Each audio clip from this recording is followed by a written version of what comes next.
Waiting for it to go live. Yeah. We got a yellow. We got yellow. And ad is playing. But it looks like we are live. We're live. Yeah. Awesome. So I have a special guest with me today, which is my best friend Lola. Hello. And doing this live stream, I want to get to the point of just bringing it up first and foremost that we're not doctors, we're not counselors, we're none of that. This is about bringing awareness. This is not clickbait video. Everything that you see in the thumbnail, we're actually going to be discussing and talking about. Because I just actually went through this subject today, and I'm thankful to have Lola here because I now do believe in PTSD being able to be triggered through words, which at a time I wasn't, and it does involve suicide. The whole stemming of this was from Etika, and now what's happening with the YouTube community, how it normally does when it comes to suicide, of how it actually reacts. And you have I'm Jay Station, who decided to make a prank, which is a prankster channel, of the Ouija board gone wrong. And for the sole fact of stirring up drama and being a negative impact and harming mental health and harming support. And it is the gaming community, which is an aggressive community. Lola is actually from that community. Yep. Yeah. So, do you want me to elaborate on that a little bit right now? Yeah, elaborate on Etika and exactly the how the gaming community operates, because I have to gather myself a little bit, and I'm just going to apologize right off the bat. And I am grateful for Lola, because I just went through this today. I literally went through this today with another YouTuber, not on YouTube, but on Twitter, that suicide awareness is everything to me, and I will never, ever invalidate the suicide hotline. It is a needed resource. It's the most important resource. And if anyone ever takes it that I say that the suicide hotline, don't call it, that is not at all what I've ever said. If you're struggling and you're in that moment where you're going to take your life, my suggestion is call 911. That is the best resource in the world. The suicide hotline, if you've had suicidal thoughts or idolization and you're getting worried, call the suicide hotline. If you need a friend to sit with you in the dark just because you're alone and you want a friend, call me. I mean, that's why I throw my number out there. I'm not a doctor. I'm not a counselor. It's not a crisis line. It's none of that. But the suicide hotline is an extremely important resource. So I want to make it really clear, too, that what Lola and I stand for and what this community stands for is not that the suicide hotline is bad and people shouldn't call it. So I want to clarify that, because, Lola, I'll let you take it away so that I don't have a mental breakdown here in a minute. Okay. All right. Yeah, it's fine. Yeah. And I'm the same on that, as far as, you know, those hotlines are absolutely useful. And something that I've made a big point of doing is through different services, such as I talk a lot about advocacy programs, because something that I focus on is people that have dealt with assault. And something that they provide are hotlines specifically for people that have dealt with that. RAIN is one of them. And then there are all the different advocacy centers that have their own separate lines. And with each of those are local centers that will have their own separate lines.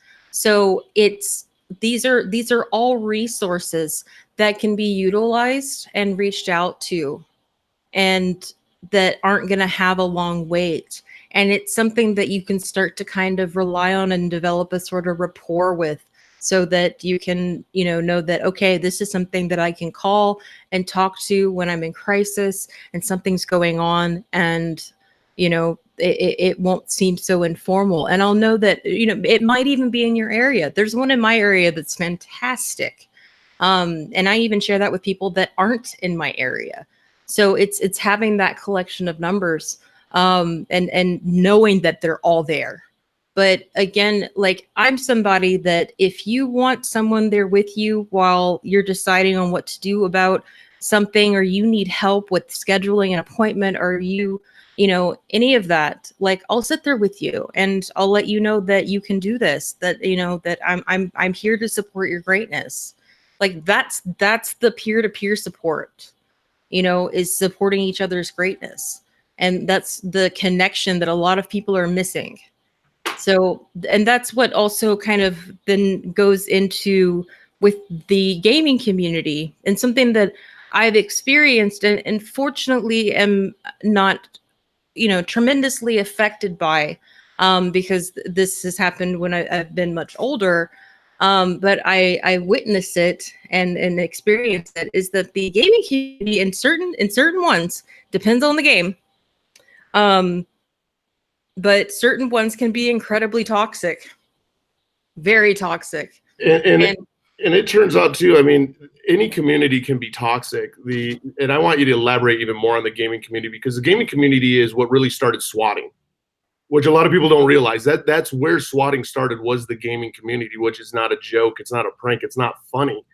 But it also can be in any community. And like what I went through online today. I mean, I'll elaborate on that later. I mean, I had a community literally today that I was blindsided by something and wasn't allowed to even discuss in a human connection form.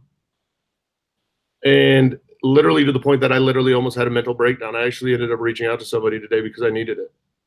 I needed to talk to somebody today because it had disrupted my life. It had disrupted my work. That I literally was about to have a breakdown because it invalidated the two suicides that I've experienced with my dad and with my wife. And the one that it hurt the most on is my dad, because I love my dad. And I had somebody today pretty much say that doesn't matter that your dad killed himself. But yeah, talk about the gaming community on how it really is then, Lola. yeah, the gaming community is the way that people will respond to each other and respond to strangers. And the and a lot of it, the it is kind of in a way strange, like locker room talk sort of thing going on. And some of it, there can be lighthearted measures of it. There's varying degrees, but there are also degrees where it's just vile and it becomes really bad trolling, like just awful trolling. And for people that are struggling, I knew of Etika because of his connection with Achievement Hunter. Achievement Hunter is actually that's a group that I've been watching since 2012, 2013, like a long time. And that's a very positive group of a very positive community. So I'm a follow those sorts, but I've also played games such as PUBG, Rainbow Six Siege. I played CSGO for all of 4 hours because I could not handle the people in it. But it's just like, that's how easy it was to get to hear that and to be around it. And it would happen sometimes on PUBG as well. But it was all about finding, you'll find eventually your gaming community. Like, that's how I started on Discord, was because initially it was a gaming platform initially, but it's branched out to be so much more. In the last year, it's grown 400%, so it's covering a lot more things. So I can see how somebody would feel so lonely and isolated and be scared to reach out, because they do call people weak, and they do say these awful things to you, like an insult being, KYS or kill yourself. Like that's an insult hurled around in the gaming community. Well, And it's obvious it is, because you even know what the acronym is. I mean, if it's that big, they have an actual acronym for it. It shows you. Just KYS. Yeah, so it's a known fact of, hey, this is what I'm just going to say. Like, literally, I will throw around "go kill yourself" so many times that I have to shorten it up. I have shorthand for it. Yeah. Yeah, and these are these overlap into games like Fortnite, and Fortnite is played by children. Like, it goes, like, I've even played a game of PUBG and there was someone that was 11, and I'm like, oh, like, this is odd. But I realized, like, that's the reality of it, and even in like GTA Online, I met some friends through there, and they wound up being in high school. I had no idea. So it is really, it's so upsetting that the way that we handle it online and on social media is so disconnected and so disrespectful in the way of addressing it, and so invalidating, so grossly invalidating. And that's how I felt about the video that I'm J Station did. That's what this is about, is that mentality, that reaction, that kind of community. And thankfully, they responded in the appropriate way as far as disliking the hell out of that video. And so many people were disgusted and, not surprised. But then there were some people that weren't. And you still have a large YouTuber that has a YouTuber community of over 4 million individuals. Yeah. Just like Logan Paul. And that's the hard part, is everyone will be in an uproar and upset about this for a week, because that's how it is. Just like the Logan Paul and the Suicide Force, everybody was so upset about that and bringing awareness. And you have to respect people who take their lives, and you have to respect the families. And yes, for the people that were with me today in Twitter universe, I know what it's like to respect the family, because I am the family that has lost people to suicide. And in making fun of people taking their lives, and everybody went after Logan Paul, and then everybody just forgets about it, and it's okay. And it shows that it's okay. Like, there is no accountability. You can literally do some of the cruelest things in the world, and it's okay. You're going to be okay. And you're going to get your subscribers back, and you're going to make millions of dollars, because it's okay, because that's what you do. I mean, where does the accountability start? I mean, I shared with Lola, I did a live stream yesterday. There was a comment on my video yesterday of the live stream, and I didn't delete it off, and I did that on purpose. That literally showed that, I mean, there's a comment in there from a YouTube subscriber saying that, yeah, it's his fault that he killed himself.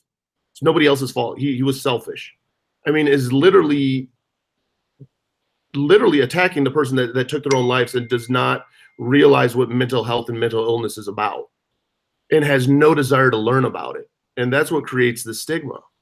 That's what creates people not wanting to reach out and trying to deal with it on their own. Or when people do reach out because they are struggling, family members and friends don't know what to do. They don't know where to go, what resources, how to help this person. They know that they're hurting, but they don't know what to do. I Am J Station does this Ouija board. I mean, I woke up and I saw it first thing, and I'm going, are you fucking kidding me? I mean, it blows my mind. Even when it comes down to, I'm not a fan of Keemstar at all. I did a video about him. He bashed people with depression. He had I mean, I did a video against these tweets that he did, literally bashing people with depression.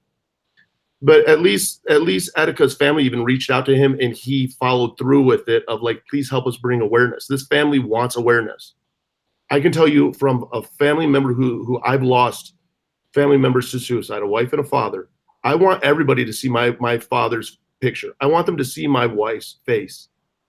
And the sole fact that they can tie a human connection to the thoughts that are going on in their head and saying, maybe this isn't worth it. Maybe I should reach out for help. I mean, that's the human connection behind it. I mean, today I got bashed because I used a thumbnail that I use Etika's picture. And when I went to try to go the human connection route of at least call me, I'm shot down multiple times.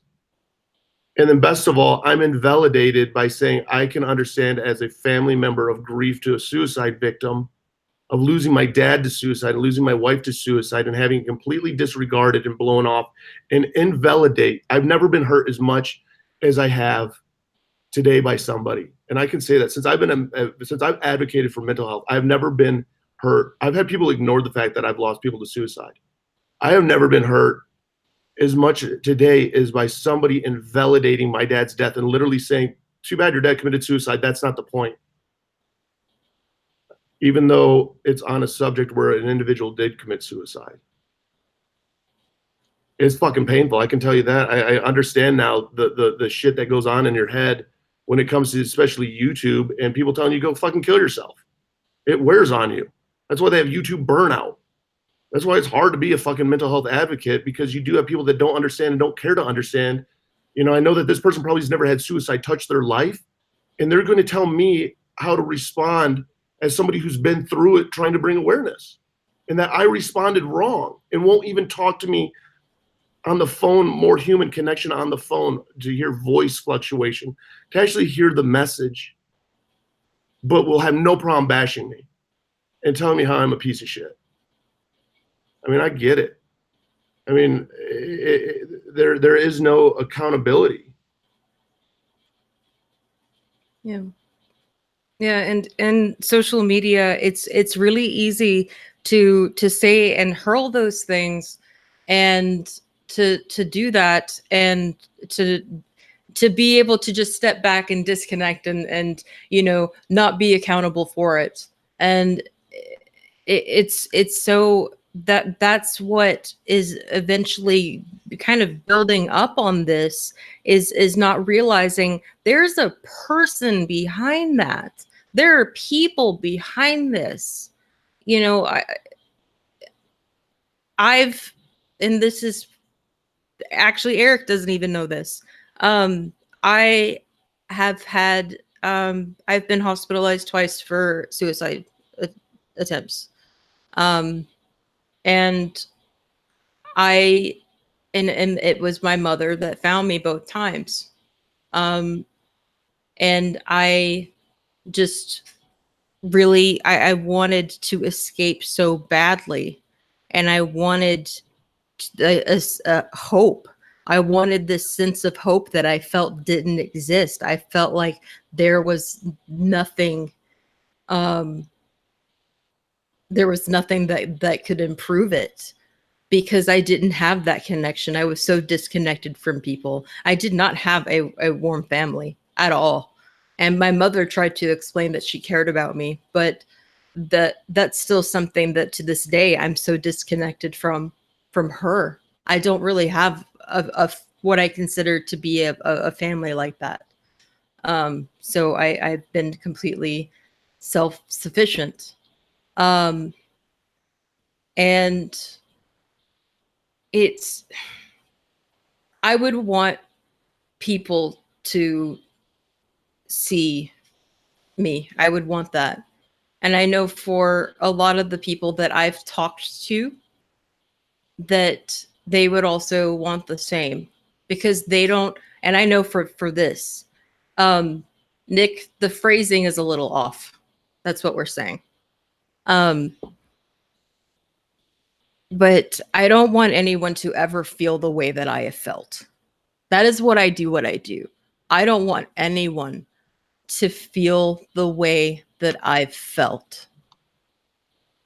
So I do everything within my power to make sure that they don't. And that's why I dedicate myself to this. And that's my driving force, my driving purpose is to help people not feel that isolation that I have, that absolute darkness that I have. Because I know that giving up would have been the worst idea ever. Because I'm very utilitarian, and I know that I'm okay. I'm gonna come off as a little cocky here. I'm very intelligent, and I know that, and I wouldn't be able to help people the way that I do, even if it's just in technology or what have you. But that resource would be gone.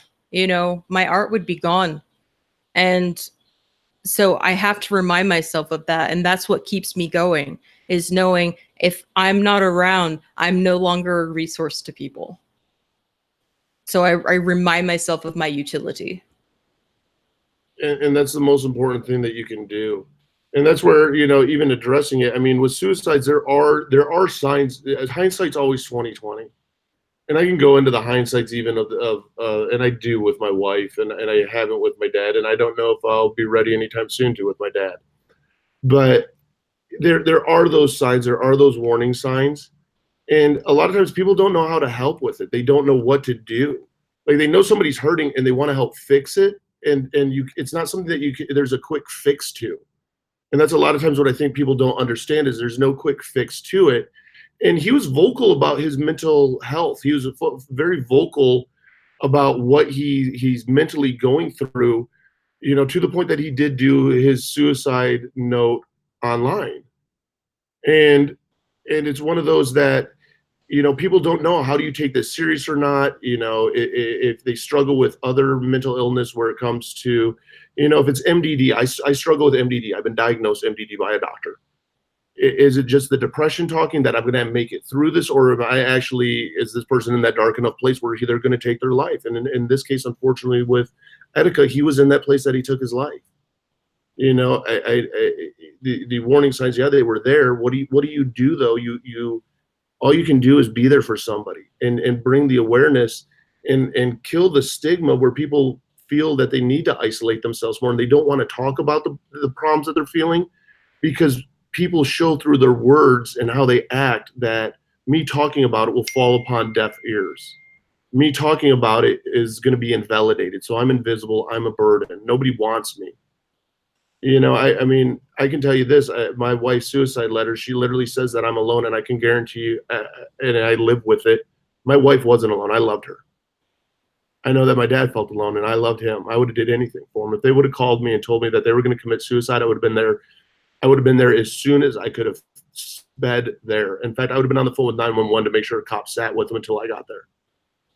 I mean, people, but when you're in that dark place, you don't understand that. And then people are afraid to reach out when they're in that dark place, because I've been there too, where I didn't want to reach out, because you have idiots like Logan Paul, I Am J Station, people on Twitter who literally lose the focus on really what suicide's about, what mental health's about, what support's about, what human connection's about, and make it about something else. And now it's comical, and now it's dumb, and we're going to get offended and upset, but yet we come up with no solutions. I mean, with Logan Paul, they should have just deleted his channel. There's your solution to it. He had enough subscribers, he could have rebuilt it all to whatever people then believed in him still or not. One of the things, that started this for me was people were saying that YouTube should be held accountable for our own mental health, and that's not the case. It's not their responsibility. If YouTube really wanted to do something, a solution would be, give a free advertising budget to NAMI and let NAMI and some of these nonprofit organizations that offer free support advertise for free. I mean, that's something that they could do, but they're not required to. I'd love to see it if they did it. I mean, Lola's one of the admins, and she's the one that helped this with me, along with Sin and with everybody who's there with Jiffy, with Phoenix. Yeah. Phoenix. I mean, they helped with this Discord, and it's not a solution. That's what people don't understand. It's an option in your trial and error, because what works for somebody doesn't work for everybody. This Discord isn't for everybody. It's not going to help everybody. It will help some people. Some people go in and say, this is bullshit, I don't like it, and leave. Then that's okay. Just don't give up trying. And realize that it's worth that fight, because you will find something that works for you. But when there are people out there, you got to remember, like, there are boundaries. And I can tell you this, that anybody who's lost somebody to suicide, if you want to cross one of their boundaries, invalidate the suicide that they experienced. Invalidate that pain. Because it makes you, what, a little stronger, a little bigger, trying to bring awareness in what? The gaming community is a great example of that. Yeah, and to have someone like that YouTuber to say that, oh, you're not really depressed, oh, you're not really da da da da da, is the worst thing that a person can hear when they're experiencing that. Because with that many subscribers, there's somebody, a few people probably in his audience that hears that, and that they think, oh, it must mean I must be nothing. That's the last thing that they need to hear. That's the last thing they need to hear. They feel isolated. They feel alone. They feel that nobody does understand. you know, and all it does is add to that aloneness. I mean, people out there will talk about, you know, attempting suicide. It's because you do feel alone. Like there's nobody that you can talk to, even though there are people that want to help because they don't know, but you truly feel alone and isolated. And all it does is when you have Logan Paul and you have I'm Jay Station and these other huge channels making fun of suicide, makes people feel that, man, maybe no one else feels this way and I'm the only one that feels this way. What's wrong with me? Mhm. Yeah. Knowing it's so important to know for somebody that is feeling that way, to know that other people have felt that way and that they've gotten out of it.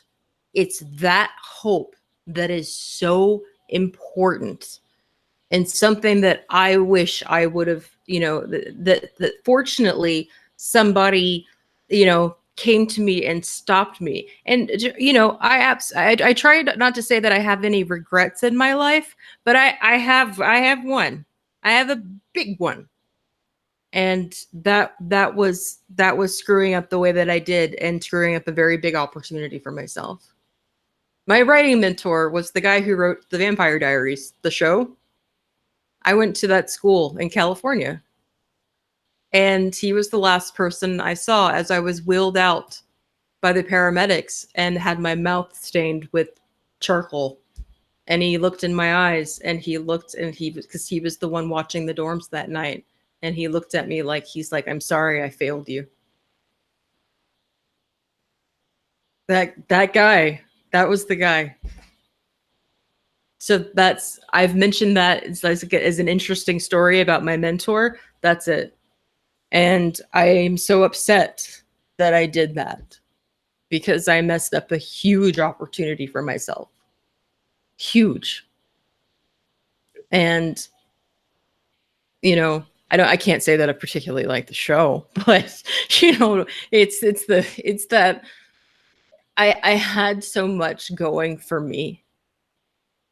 Um and I I easily let go of it because I felt that I was alone in what was going on and that I couldn't get help. And I gave up, and I don't want anyone to give up. I want them to realize that they that their potential is so much greater than they can ever know, and that is what's to look forward to.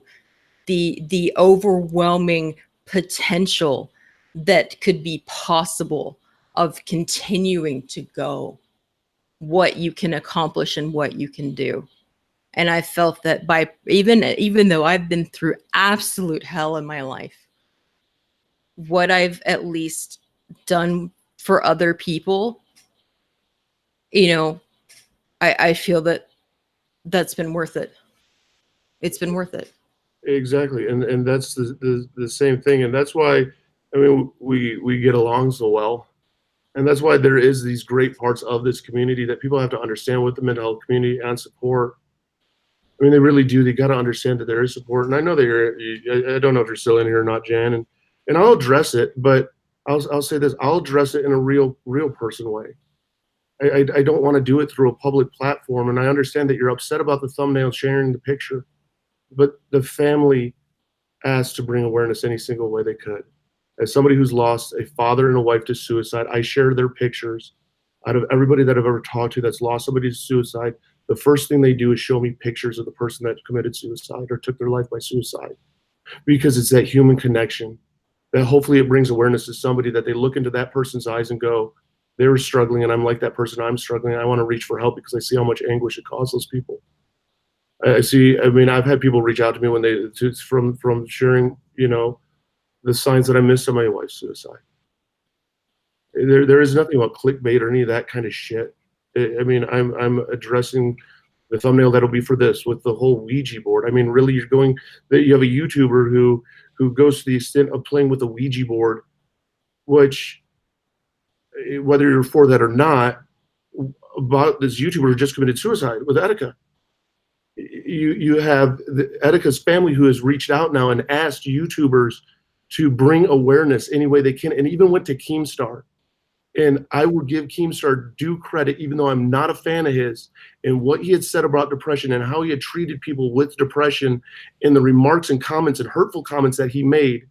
I will give him the due credit because he has pushed forward to bring awareness to suicide awareness. He's not the person necessarily to do it, but you know what? He has a large following. He has a lot of influence, and I'm grateful for the fact that he's willing to at least do that. And I'm sure later on down the road, guess what? He's probably going to do something that's going to piss off a bunch of people when it comes to depression again. I get it that everybody hates Chris Boutte and the Rewired Soul. That's fine. I don't care. This isn't about that. This has nothing to do with that. This has to do with a young man who did his suicide video that's up still. And in a way, will YouTube take it down? They might. But I hope people that are struggling watch that video, because I can tell you this, that it does help people to see a suicide letter. It helps people because they go, holy shit, I relate to that. I feel alone. I'm at that place. What do I do? And they have that opportunity to reach out for help. And that's why the suicide hotline is a good resource. I don't bash it. There can be improvements.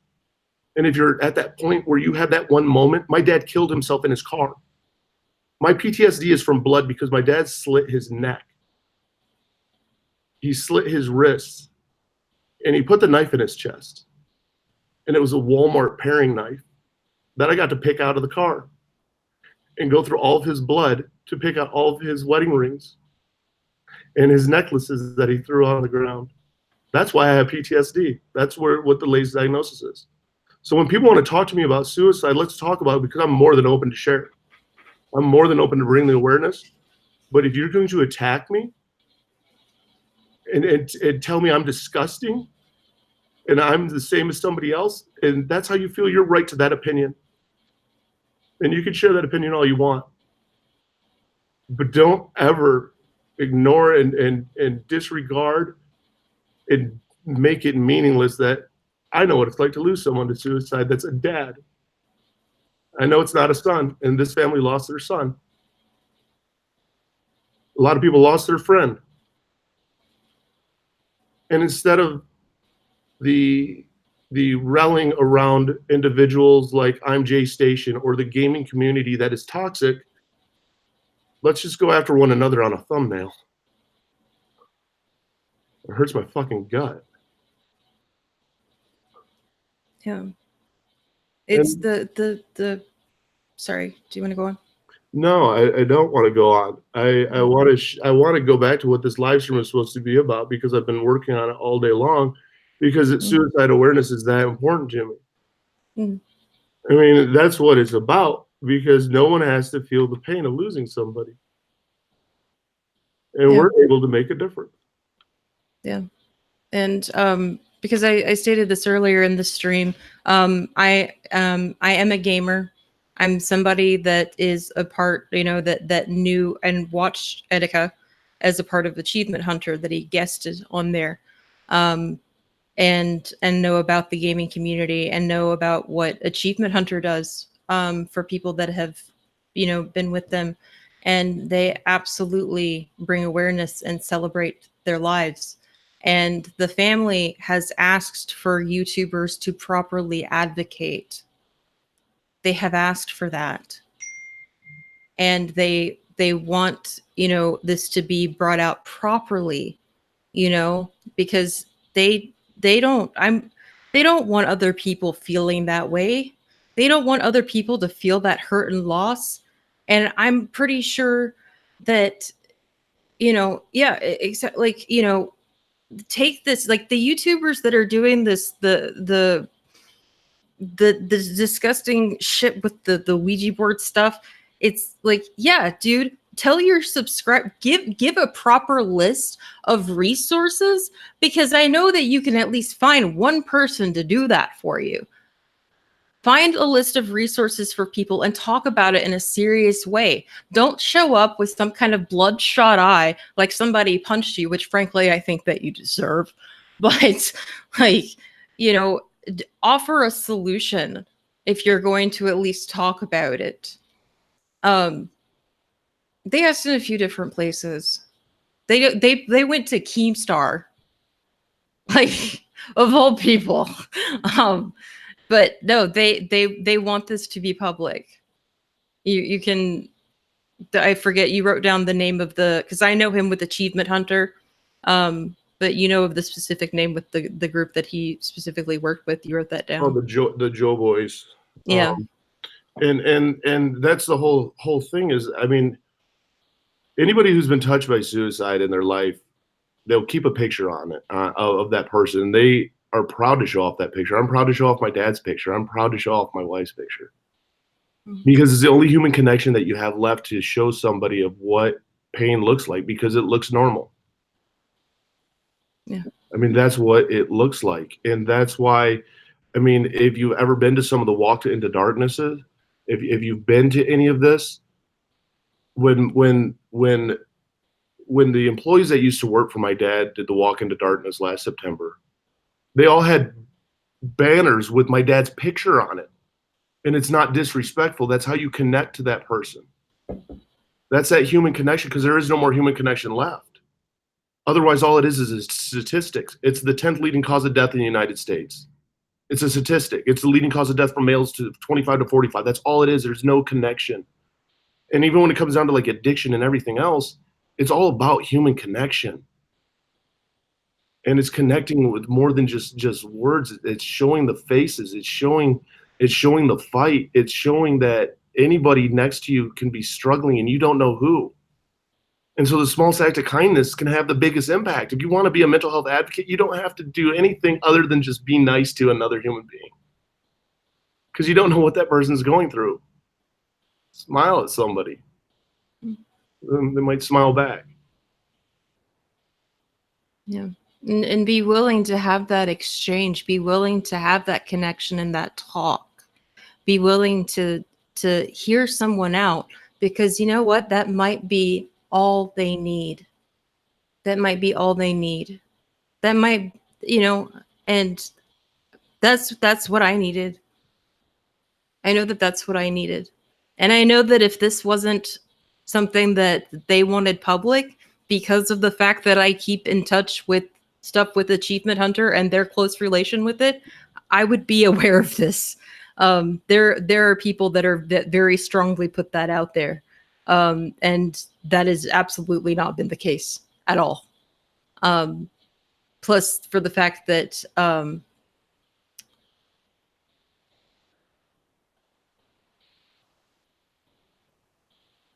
right. Yeah. Sorry, I get ADD distraction. No, ADD But distraction is fine, and I get the same thing, and I'm trying to keep up too with the chat. I'm trying to keep this as a very positive chat. All I can say is this: when it comes to bringing awareness to this, just as somebody who's lost somebody, I'm not going to please everybody. I'm going to do my best to try and have nobody go through what I've went through. And it's not even a me thing; it's a we thing. It's a together thing. It's an us thing. That I'm literally getting this much grief over something. I'll just delete all of my fucking videos because it doesn't suit what somebody else feels. It's suiting what I feel as somebody who's been in that pain. It's been in that dark spot. This isn't about a fucking thumbnail.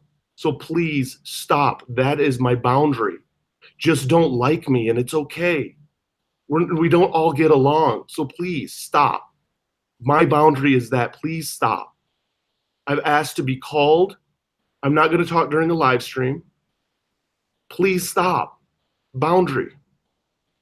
That's mine.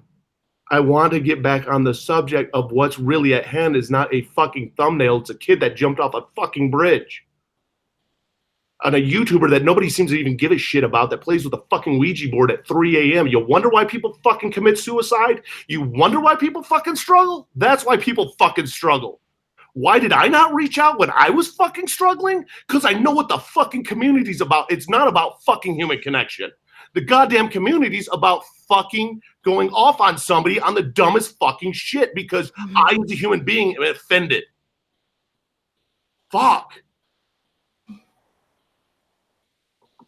Yeah. Stop being fucking offended. Go down to the goddamn funeral and go give your prayers to the fucking family. Go out there and ask people if they are struggling and hand them NAMI brochures. You want to make a fucking difference? Who gives a fuck what the Rewired Soul is doing? Fuck it. It doesn't matter. Who gives a shit what other people are doing? Make your own difference. And together, all of us making a little bit of a difference will save fucking lives. Get the fucking big picture instead of what offends you. I don't bitch about the shit that offends me. I've held back all fucking day on somebody fucking downplaying the fact that I lost a wife and a father to suicide. You wonder why there's a stigma around this. You wonder why there's issues. Who cares about Chris Boutte? This isn't about him. It's about Etika, who committed suicide, who had a suicide video on a gaming community that little kids are telling each other to go kill themselves. That's what it's about. It's about maybe reaching out to YouTube and asking YouTube to give nonprofit organizations free advertising to make people aware of it. Yeah. Yeah, we need to focus on what is ultimately going to help this instead of what is potentially tasteless to someone or wrong or whatever. We need to focus on how can we prevent this from happening again? How can we prevent this from being something that occurs, from being a part of this of a very a part of a very toxic community? And you know, that's something that I've tried to do in small doses whenever I've gamed with others. And you know, it's so important that it is able to hit that audience. It's the most dangerous audience there is. You had an individual killed in Florida because he got swatted on a video game. On a video game. A kid swatted and killed a father on a video game. Why aren't we outraged about that? And why has that faded? Yes, it was years ago, but guess what? You can keep bringing it to life because people keep getting swatted. People keep getting hurt. Why do kids reach out? Kids have no support out there. They go to a gaming community to escape the abuse from home. They go there to escape the realities of some of their lives. And in that escape, they're being told to go kill themselves. I mean, that's what it is. Yeah. And I search for what can be potential solutions to that and what can help with, you know, stopping this sort of mentality that goes on within the gaming community, and why it's so difficult to be able to discuss these things and reach out for help.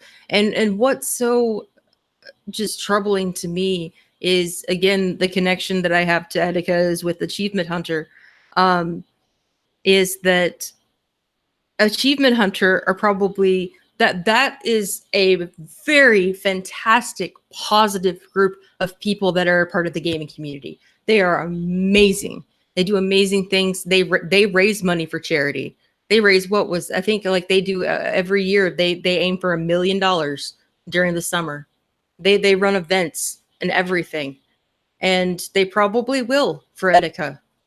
And I look forward to that. And then that's something that we'll absolutely promote, because I love Achievement Hunter, for one.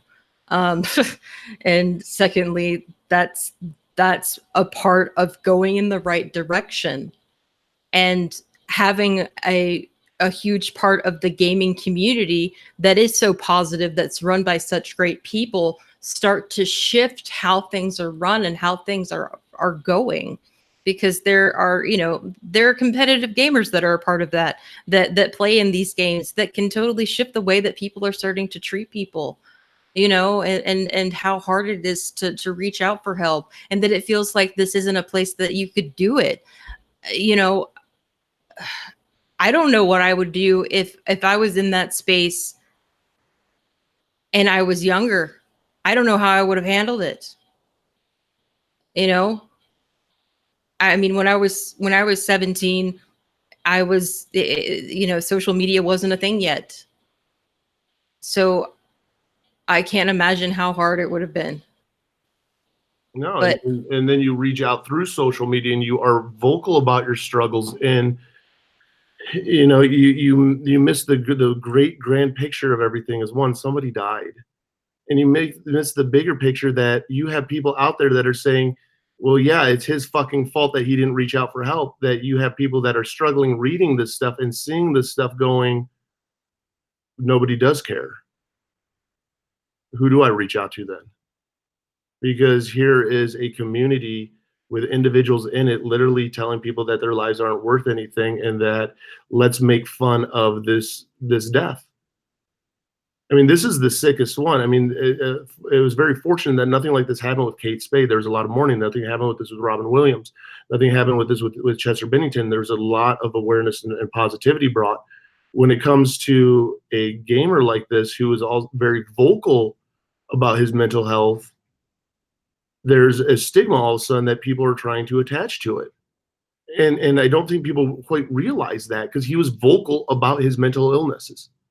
He was, it wasn't like, hey, here's my suicide note, and he took his life. I mean, that was the case with, you know, Chris Cornell. That was the case with, with Chester Bennington. That was the case with Kate Spade. These people didn't have the warning signs beforehand. Here's an individual that did have the warning signs that, you know, people were aware that, hey, this guy's very open that he's not doing well. And he had tweeted, you know, times about it. He was very vocal that he was struggling, but yet nobody knew what to do. And I'm sure that people did reach out to him. I'm sure that people did try and help, but it's not giving up, and it's showing that human compassion. Mm-hmm. Yeah, It's not Logan Paul going into the suicide forest and filming a YouTube video out of it, making fun about it. It's not filming a 3 a.m. a Ouija board video out of it, making fun of it. It's not, you want to go after the people who do this for the views and for the money. It's the people that are doing that for the million views, the 500,000 views in a day. That's money right there they're making. That's why they're doing it. It's obvious. I mean, IMJ Station did the same thing with Mac Miller. You don't think that throws a stigma around the people that fight addiction every day? But I Am Jason still has his channel. He still has 4 million subscribers. He has 4 million people that I guarantee you out of that 4 million, there are people struggling that are afraid to reach out because the person that they look up to and idolize makes fun of these situations. I can also guarantee you out of that 4 million subscribers, why don't we rally instead of Chris Boutte and the Rewired Soul and fucking clickbait after I Am Jason and maybe get YouTube to shut his channel down to teach a lesson of what happens when you fucking make fun of suicide and you stigmatize it.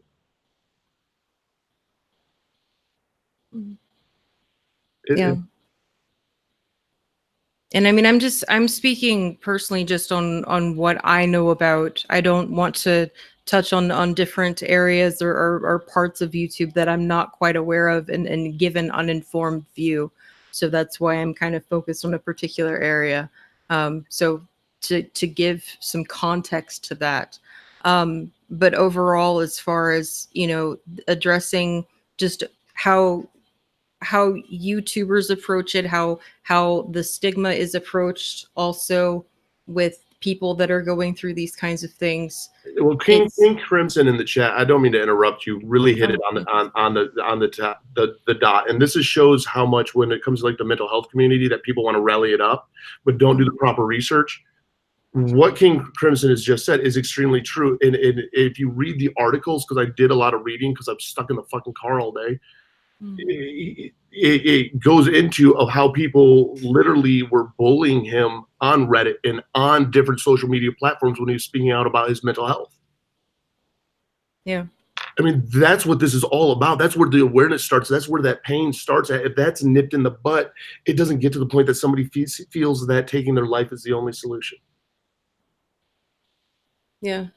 And to have communities out there where it doesn't feel like, and I mean, the way I say this may be kind of not really crass, but it's the best way that I can illustrate it. But for people to understand that those that struggle with mental health issues and with mental illness, that they aren't automatically just like, oh, well, let's lock them away and they'll be in the corner with crayons, like, you know, as far as like doing group therapy, like we put it in this like completely separate category, as if a person that you see every day doesn't have that going on, like doesn't have some kind of pain or struggle. We isolate it into something that it becomes like a one flew over the cuckoo's nest sort of separation. And that's what I really want to get rid of, is people making such a, you know, disconnect. Uh, sorry, making such a disconnect from, you know, the fact that there are everyday people that you may have no idea how much they're hurting. And that's the thing, is that realizing that real people have this and struggle with this.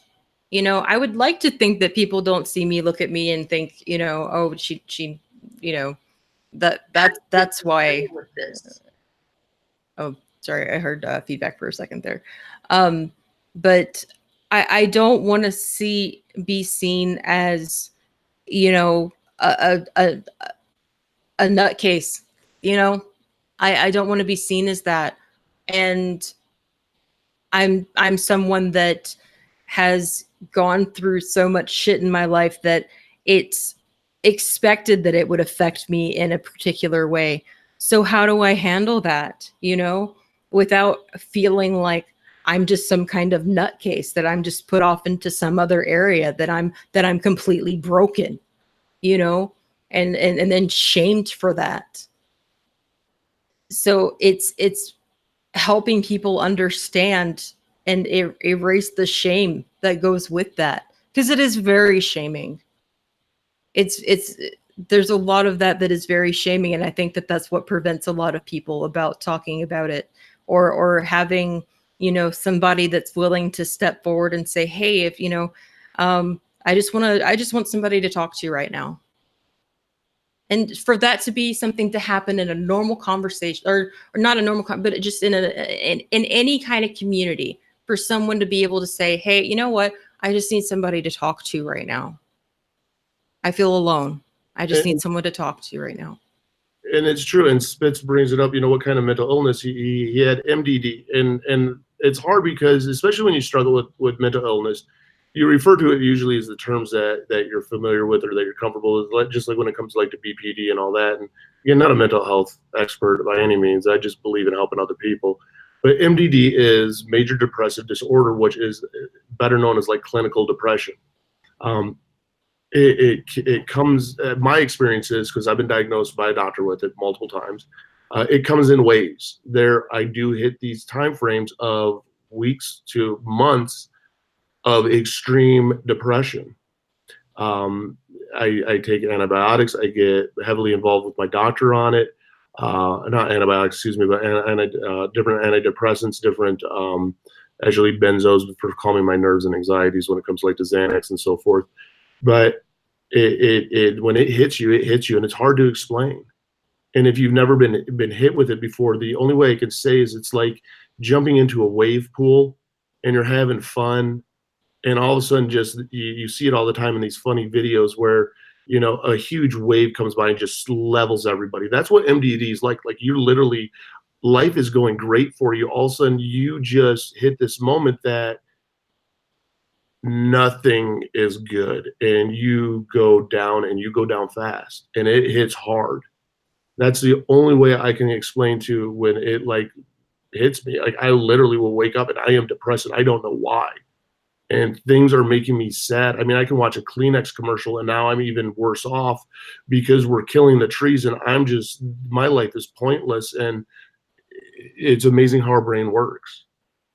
And it's one of those that I wish even the mental health community, because none of us are experts on how to bring awareness. All we can do is share our experiences, tools, resources, and our coping mechanisms with one another, and just remind everyone that it's okay and it's trial and error, and offer any resources and support that we can to, if you want to bring a message on this, Etika, bring it. Believe me, as somebody who's lost somebody to suicide twice, you want as much awareness out there however it comes out there. Yeah. You just don't want the Ouija board at 3 a.m., the people making fun in suicide forest, people telling other people to go kill themselves, people not being to the point that they isolate themselves from any kind of support because they feel that other people don't care. It's just letting other people know that people do care. Bringing the awareness that there are these toxic communities out there that parents, I don't think, realize when their kid comes home from school and they go into these communities and the parents are using that community as almost a babysitter, that's what they're exposed to. I mean, ask your kids what, and if you have kids and they play games, they play Fortnite, and they're in a community, look at the chat in the community. Ask them to see it. I guarantee you're going to see some shit that you wish that you're going to go, my God, seriously? Be a fucking eye opener. Yeah. And it's sharing our experiences that help other people understand that it's something that's real, so that it is a way to help prevent this from happening. I mean, it's unfortunately this isn't something that's going to be fixed overnight, or probably, you know, this is going to be something that's a part of our society. But by people having the courage to share what's going on with them, it's an effort to go forward and hope, and that a person that's going through that, like Etika, can hear that someone else feels that and that they're there for him. That's why sharing a personal experience is important, because it's like, oh, that's another human that's feeling a thing that I'm feeling. There's that connection there. So it's not a selfish act. It's, I'm sharing this and I'm stepping out of my comfort zone to share this part of myself, so that perhaps it can help you, because that's what I know. I know myself, and I can share that with you, and I can speak for myself, you know? So if that is able to help you, then awesome. Then I've done, you know, that's something that I'm thankful for not giving up, so that I could have helped another person. So it's not it's not making it all about yourself. It's being able to have the courage and bravery so that that can help another person. That to me is actually a very selfless act. It's a tremendously selfless act, and that's where that stigma people say, and people bring up that. I mean, and people brought it up with Etka in the comment section thing of, you know, not in this live chat, but in the other one, that it was selfish of him. It's not selfish. Like people aren't grasping what that pain is like, and instead of saying that it's selfish, you know, this person's being selfish, of going out and texting all their family members and calling all their family members and friends and just saying, hey, if you're struggling, I want you to know that it's okay and I love you. And if you are hurting right now, let's take this as a sign and let's get through this together. That will make a difference. Mm-hmm. If I had somebody that during those times had told me about their struggle, that would have changed my life. That would have absolutely changed my life. I would have been very, very different. That first happened for me when I was 13 years old. I wanted to end my life at 13. If I had a person that was willing to share about themselves to me, that would have changed my life. So it's not selfish to talk about it. It's that's brave, you know, and that's probably what he could have needed, and that's something that we can do.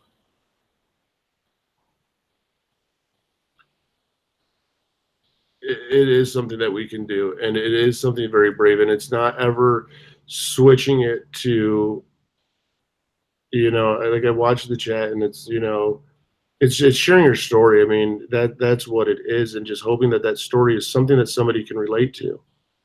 I mean, it's amazing. I can tell you this, like, because I've talked to a lot of people when it comes to suicide, because this is my passion, you know, and everybody will say the same, just like even with my wife.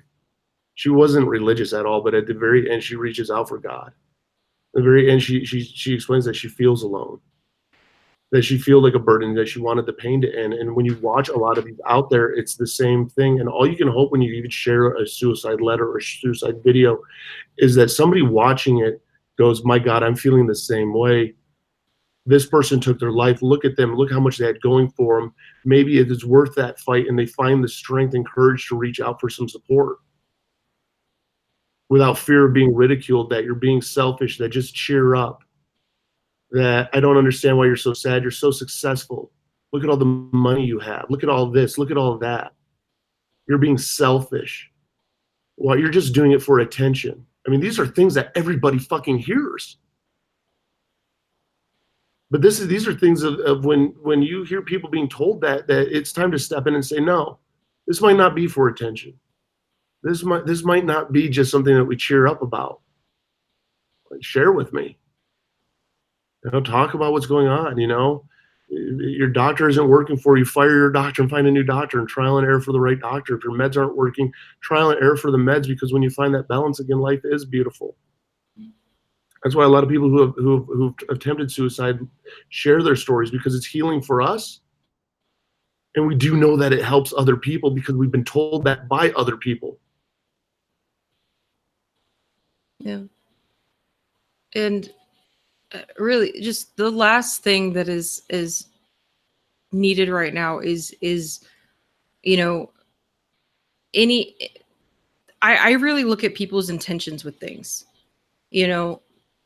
If something is poorly executed, but their heart was in the right place, I have a good amount of forgiveness for a person, and I will at least tell them that, and we'll give them that feedback. That I won't, come at them about it, or I'll be like, hey, that might not have been the best delivery, but I see what you were trying to do, and I think that the intention is really important, and being able to then define with that intention the best route to go, and then being able to collectively do it so that people know that there is a group out there, that there is somebody to answer, that there's someone to talk to, and that they give a shit. Because that's another thing too, is the feeling of feeling like you're a burden.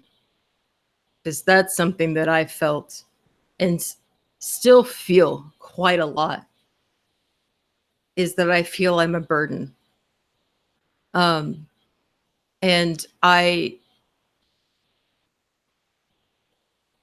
it's hard for me to ask for help. It's very hard. But I have to remind myself, like, these are my skill sets. I need to live for these things. I've, and that's why I think very analytically, and that's kind of what saves me. And I still have moments where I struggle, but I at least am at the point where I'm like, you know what? I've gotten through it, so I can do it again. I can do it again. And that's where it is. I mean, it is hard to reach out, even when you are somebody that advocates for people to reach out for support. Even knowing that how important it is, it's difficult to do, because your brain is that powerful, your brain is that overwhelming, that you don't realize that you get to the point that you feel like a burden, because you see all the pain even going on around you. I mean, that's what a lot of times people don't get. A lot of people might not know who, and I'll probably butcher her name a little bit. I don't mean to, because she goes, but it's Bluel. Her name's Amy Bluel, and most people don't even know who Amy Bluel is. And if you don't, that lets me know how active and familiar you are with suicide and suicide awareness, because she is the founder of Project Semicolon. She started Project Semicolon based on the fact that a semicolon is used by an author when they don't want to end their story and they want to continue on. So instead of using a period, they use a semicolon. She started this whole movement, this project around that she lost her dad to suicide. And Project Semicolon is a very famous organization out there, and they don't have the influence that they once did. She was on the Ellen Show. She was on Good Morning America. She was very had a lot of momentum going on this. And in April of 2017, she took her life. And this is the founder of Project Semicolon. Took her life. That started a nonprofit foundation because her dad took her life, or his life, excuse me. I mean, it's not a joke, when people do it for their own reasons or intentions, or they think they're doing it for attention or for some undermined thing. That's just being cynical. take people a little bit for face value, and if you know their heart's in it, man, their heart's in it.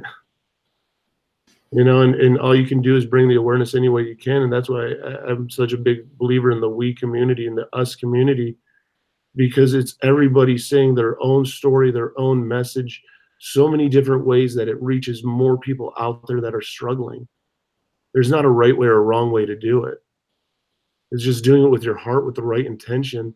That when you go to bed at night, you go, I made this person proud, or I made myself proud, and I made an impact. I made a difference. Whether it was just opening up the door for a stranger, or whether it was helping somebody who fell down, or was even helping somebody who's being picked on by another employee, or by another kid in the park, or by another kid in a video game, or by somebody being bullied on social media. That makes a difference. That sets an example. It sets an example to some of the idiots out there like I Am Jason and Paul Logan and a couple of the other few that bring this negative stigma to it, that it's not tolerated, and that people will stand up for you, and that people will have your back, not because of any other reason. No undermined secret objective to be achieved or anything of that sort, just for the sole fact of a human being helping another human being. I mean, that's why I say the thing of people helping people because it doesn't matter if you're white, you're black, you're old, you're young, you're male, you're female. It doesn't really matter at all. It's just a human being helping another human being. It's some random person out there just stopping and looking at somebody else who dropped something, saying, hey, can I get that for you? You're having a little bit of trouble bending over. I got that for you. Here you go. That you just made that person's day and you made your day. And that might bend a little bit of hope and humanity that that person now can hold on to, that when they get home, that they were planning on writing out a letter, or they were planning on not writing out a letter.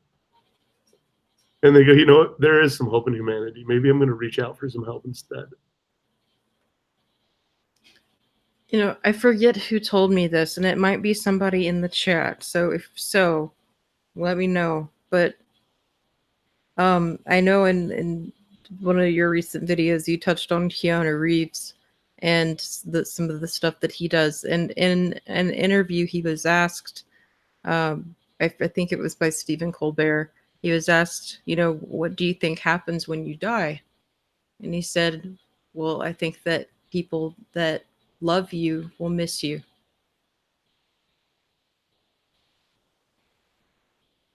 And that's probably one of the most absolute answers you can get. That is. People will miss you. You do matter, and you don't ever realize who you matter to. And it always is well, why didn't they tell me I loved them so much? And literally that person thought that they didn't matter to that person, or they didn't want to hurt that person. Mm-hmm. Yeah. Yeah, you never, like, you don't know how much it would mean to I mean, it would mean so much to me if there was a few people in my life that would say, you know what, I do love you, I do care about you, and I don't have that, and it's very hard for me. So know that if there's someone that you love and you care about, tell them because you can. Just whenever you can, just tell them, remind them. It is so. Yeah. I don't mean to cut you off, because you hit it on the dot. I mean, you tell them that you love them.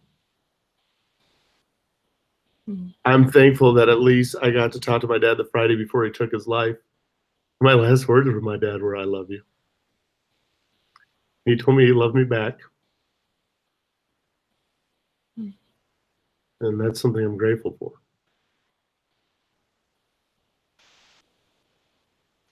Yeah.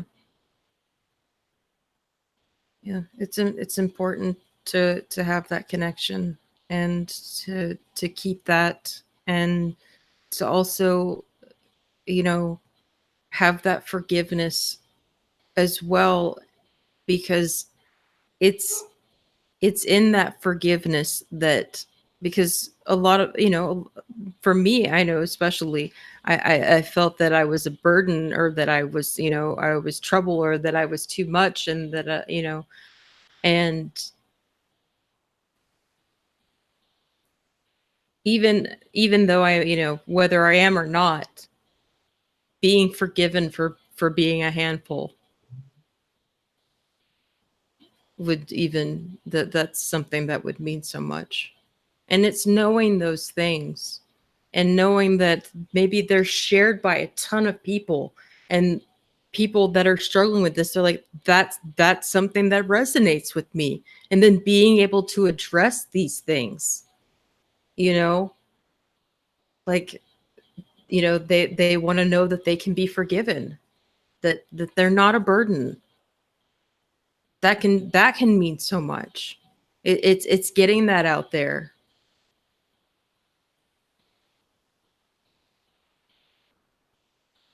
Because, and another thing to know is that, as human beings, we are biologically set to focus on the negative more than the positive.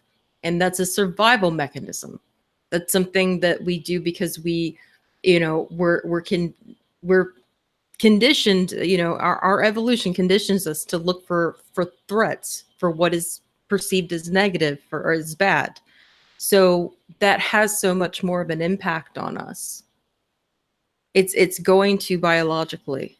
So know that those comments are going to get to people more, and that that's going to happen, and that there is a way to kind of condition yourself, and, through our evolution, and then also through just, cognitive thought, to be able to understand that, where those comments come from, and that they have no basis or standing or what have you.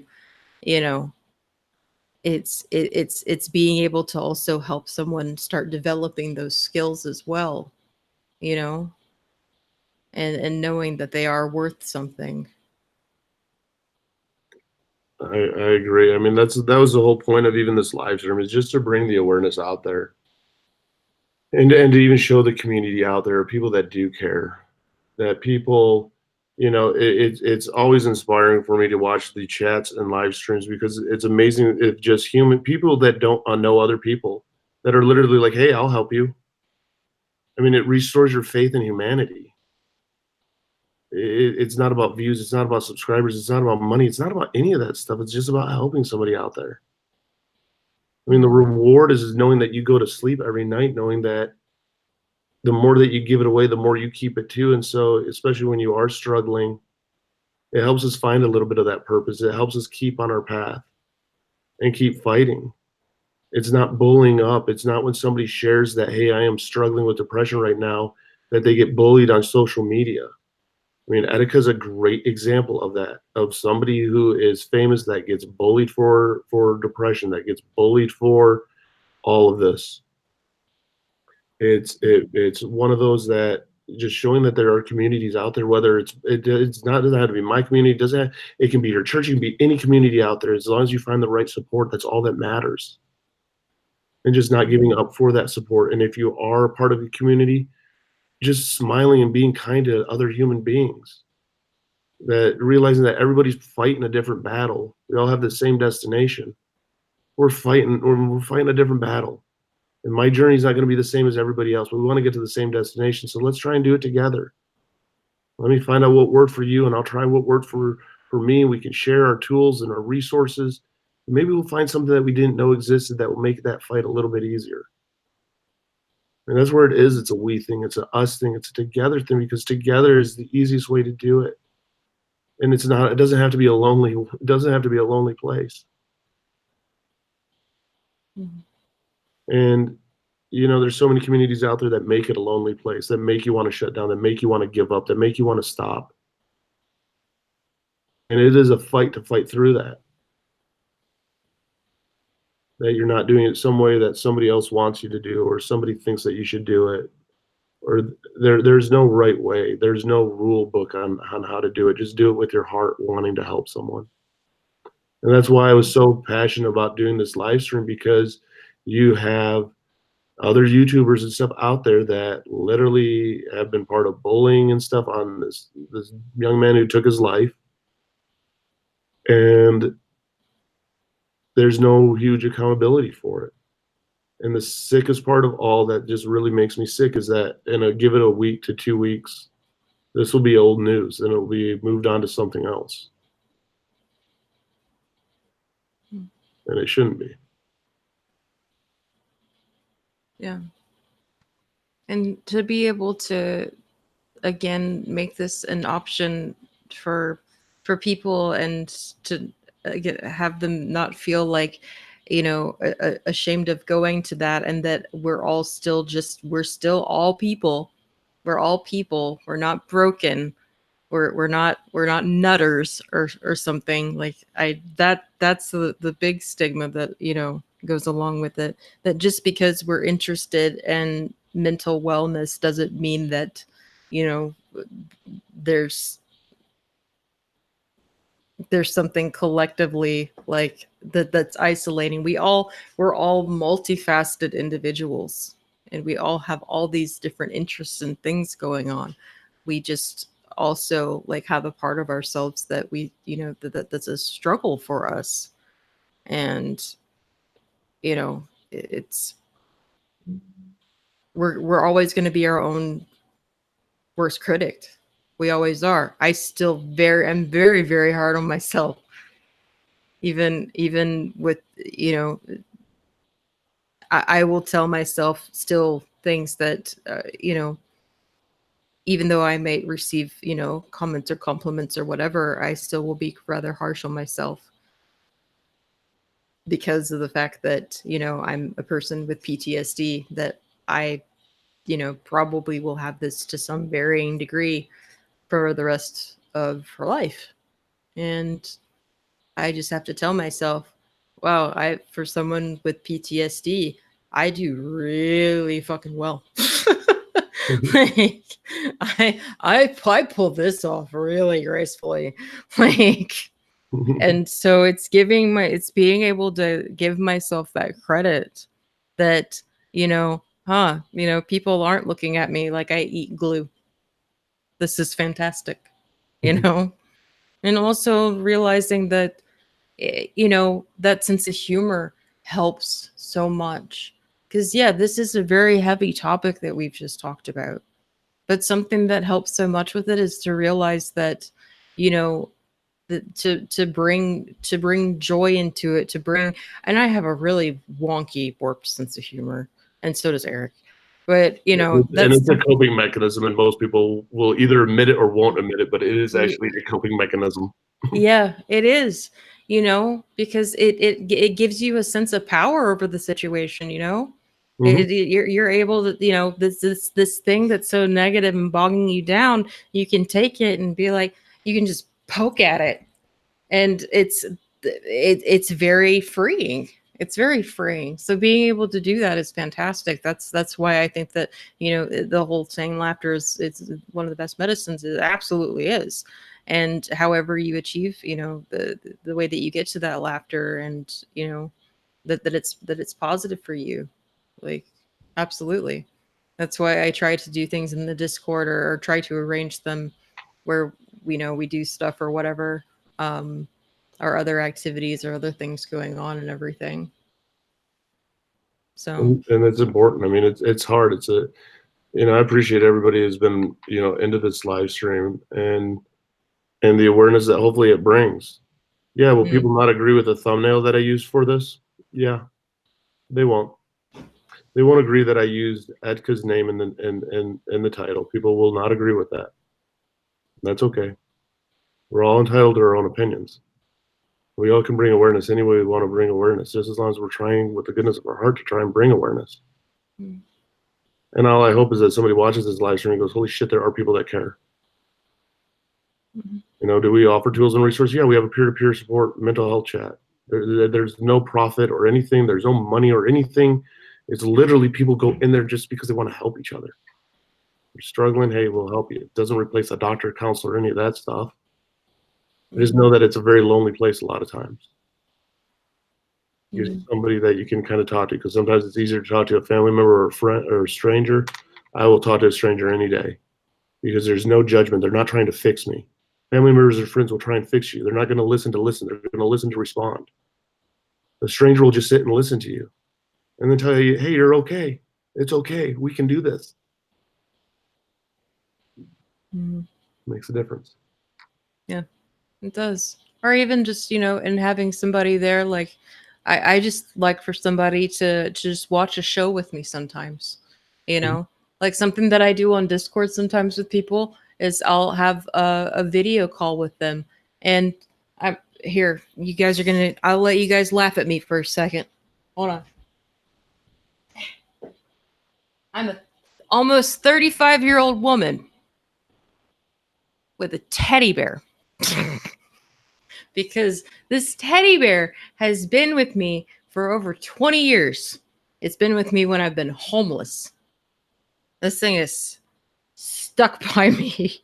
And it's my pillow. And whenever I do when I do Discord like video chats, and I'll queue up something to watch with somebody, and I'll just angle everything, and I'll watch a show with them, and that's sometimes all I need, and that's part of the I like watching Let's Play videos, and that to me is the positive gaming aspect. I love watching that kind of stuff because it's funny, it's the jokes and everything. I like it, and I feel like also whenever one of them is like playing through a game that has a good story, it's like somebody's telling me a story, and then I'm watching it with a friend, like. So it's effortless. It's effortless to be supportive to me. You just watch some Let's Plays with me and watch me cuddle with the teddy bear. I think it's a good deal. That's awesome. Yeah. Well, I say we end the live stream. I think that we brought really good awareness. I really appreciate you doing this with me, Lola. Yeah, no problem. And everybody in the Discord, I want to do, some live streams where we get everybody in the Discord and actually do panels on different things. And it's not that there's a wrong way or right thing or wrong thing to say. It's just share from your heart. I mean, that's what touches other people who are struggling. It's not the fake conned and canned responses. When somebody fumbles and they stumble, but it's from the heart, and they go, man, this person really does care. That's what makes the difference. So, I mean, if you guys are looking for resources out there, hit us up. Let us know. Feel free to join the Discord. And no, this isn't a whole promotion of any of that. Look into NAMI, N-A-M-I. Look into AA if you're struggling with addiction. Look into NA if you're struggling with addiction. If you have family members that are struggling with addiction or a loved one, look into Al-Anon. Look into SLAA, S-L-A-A, Sex, Love, Addiction Anonymous. I mean, there's tons of programs out there. Feel free to DM me or call me. I don't really care. I got your back. We all got your back. It's a we thing. The Discord isn't my community. It's a us community. There are people in there that have more of a right to that Discord to claim it than me, by far. Because they do an amazing job of giving their heart and soul just to let somebody know that they'll be their friend. So I appreciate everybody who's watching this and who's part of this. And you got anything you want to end off with, Lola? Well, another resource, the one that I promote a lot, is RAINN, RAINN. It's the Rape, Abuse, Incest National Network. They also help you find advocacy groups in your area, and they have an online chat where there is virtually no wait. And even if there is one, they have a waiting room where there are people in there. So there's immediately somebody to talk to at all times. Awesome. It's a great resource. Awesome. Well, I appreciate everybody. I appreciate everybody who's part of this. And this is the one person out there struggling that maybe sees this. I just want you to know that it's all right. You got this. You got your back. You're loved. Exactly. I hope everybody has an amazing day. Thank you, guys. Right. Bye. Bye.